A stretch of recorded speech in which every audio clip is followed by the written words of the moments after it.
So I wanted to share this encounter that I had, and what the Lord was showing me in this vision or encounter a few days ago. So I was in prayer. I was studying the word, and then I went into prayer and worship.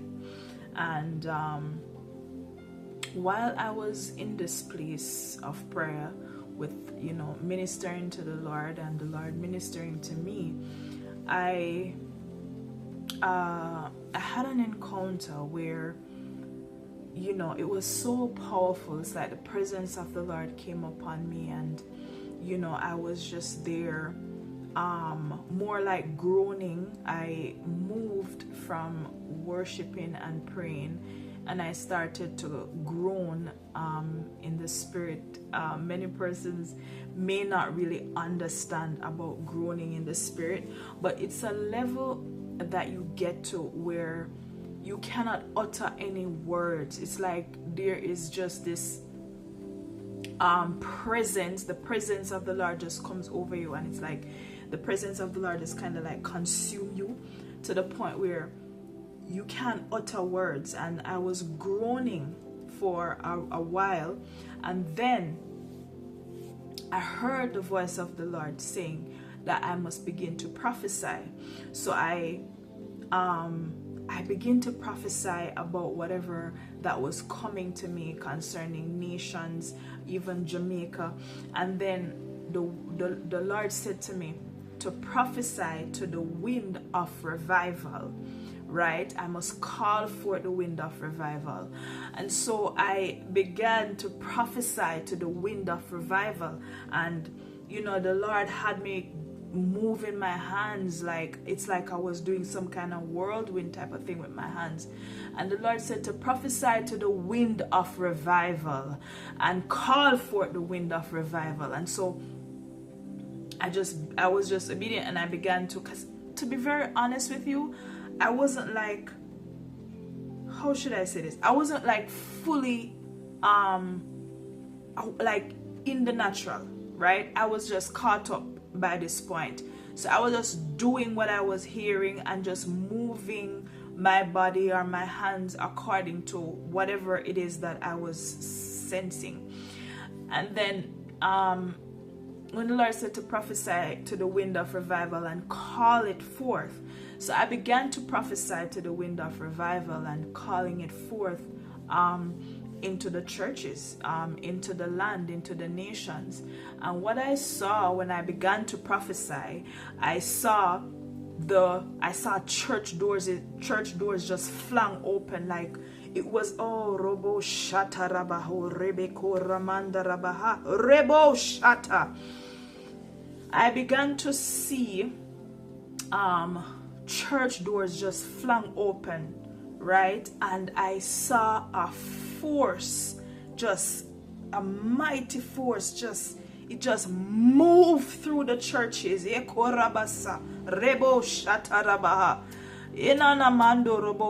know many persons are saying, where is the church? Where is the church?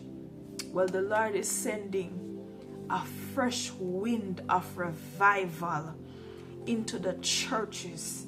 The Lord is sending a revival into the nations, people of God. And let me tell you something. Let me encourage those who are not walking with Christ. Listen, it's not an easy walk. I'm going to tell you this. It's not an easy walk. It's for those who are willing to die to self. It is for those who are willing to let the flesh and the desires of the flesh come under subjection. It is for those who are willing to give up everything that is out there in the world and to come and say, I surrender all to Jesus. And it is for those who are willing. When I say willing, I mean 100% willing to submit, to come under the government and the lordship of Jesus Christ. Because you cannot have 1 foot in and 1 foot out. You have to be totally sold out. Many of us who are now believers, when we were in the world, like myself, we were giving of ourselves to the world, right? We used to party, we used to drink, we used to smoke, right? We used to do all these things. We used to go out every weekend. Some of us, a weekend now miss and we are not at party, you know, much different times of the week we are clubbing, right? So we give ourselves to sin. When you come into Christ, now you give yourself to Christ totally. So you can't have one foot in a Christ and one foot in the world, and it's like you dip in a Christ a little bit and then you dip in a world. You cannot do that, right? You have to be totally sold out. You have to give yourself over to Christ completely. I always say this: we were created by God and we were created for God. Every single one of us came here with an assignment on our lives, and it is our responsibility to seek God in the place of prayer for Him to reveal to us why He sent us here. How do we fit into His global agenda? Right? Listen. If you are not walking with Christ, and even if you are walking with Christ, but you are not taking your walk seriously, I implore you to find back your first love. And if you are not, I encourage you to come out of that and come in at this. Because there's nothing more fulfilling, right? There's nothing more rewarding than walking with Jesus.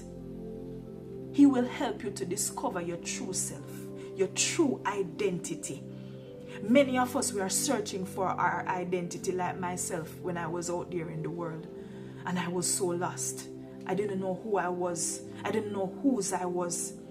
And coming into Christ, He helped me to discover who I am. And let me tell you something, it's a beautiful thing. When you can identify as a daughter or a son of God. Because God wants to use us. We are His hands extended. We are His mouth. His voice speaks through us. When the Lord tells us to prophesy, the Lord wants to use us. And we need to pray. We need to spend time in prayer, spend time in worship. Allow the Lord to minister to you, minister to Him. Don't play with your walk. If you were, stop now. If you were dibbling and dabbling in the world while you're still saying that you're serving God, stop it. Stop it now. And take God seriously. Take your walk with God seriously. Because God wants to pour out His Spirit on all flesh. We are in that time and we are in that season, children of God, where my God Almighty, God is gonna do some mighty things in the lives of His people.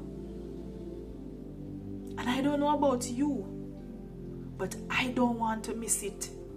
I want to be a part of it. My God.